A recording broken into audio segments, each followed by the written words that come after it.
going to introduce Breandan, who will, he is a poet who will recite the lines, and I'm so grateful to him for editing and for last minute changes and phone calls and all that, but another person who supports me way too much. Thank you, Breandan.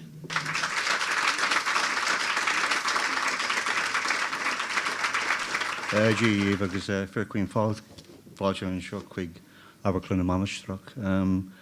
It's dawn on Colúther, I suppose, really. I was trying to find a translation for the gathering poem. Dawn on Colúther is not really an exact translation. It kind of means the poem with the company. And I think that's kind of close enough, because what we're getting here is a company of people coming together, not meeting, but effectively coming together in an emotion and in a time and in a space of their own to say what they want to say about their view of Ireland, what it is, what it has been, and what it's about to be. And the poems that are coming in are kind of mixtures of stuff, mixtures of emotions. There's romance, there's romanticism, there's a certain element of rage, there's robustness, there's some randy poems, which is extremely reassuring, you know. I mean, in an age of austerity, randy is cheap, so I'm all in favour of that. The first poem that arrived was from a psychotherapist in Dublin, which I thought, oh Jesus, this is a bit worrying. But then rapidly poetry came in from public service, from Roscommon, from a lady in London, from a nurse in Australia, and that was a bit more reassuring. And then we got poetry from a recently returned expat, from somebody who describes himself as an Irishman, from somebody who says they're living in Dublin proud of their country, from Joyce, who says she's an onlooker, a rummager, and a gazer out of windows. That sounds like a poem in itself. We have something from an Irish designer and a writer. We have work from Mick Moore, who simply says he's sporty. Good on you, Mick. I like that. We've something from a black Afro-English male who's married a red-haired Irish girl.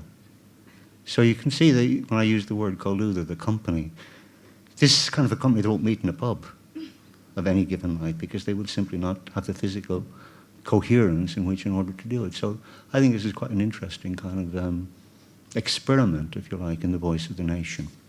What did we get? We've so far got, I don't know, 200 and odd contributions. And Elaine has kindly asked me to see if I can make some initial sense of them. It's a kind of a job for a power-crazed literary dictator, really. So I'm ideally suited to that. Anyway, what we've done so far, a poem in progress. The poem begins with a line by Breandan Kennelly, one of the leading poets, obviously, of our age. And it kind of then is written by people called various. I kind of like that. I kind of like the fact that the people called various are writing lines that are living up to the line of Breandan Kennelly. And I kind of like that even more. So far, we have got work that is of I think, an astonishingly high standard. And, you know, some of it kind of makes you laugh, and some of it brings a tear to your eye, and some of it's shite. But it's all what it is.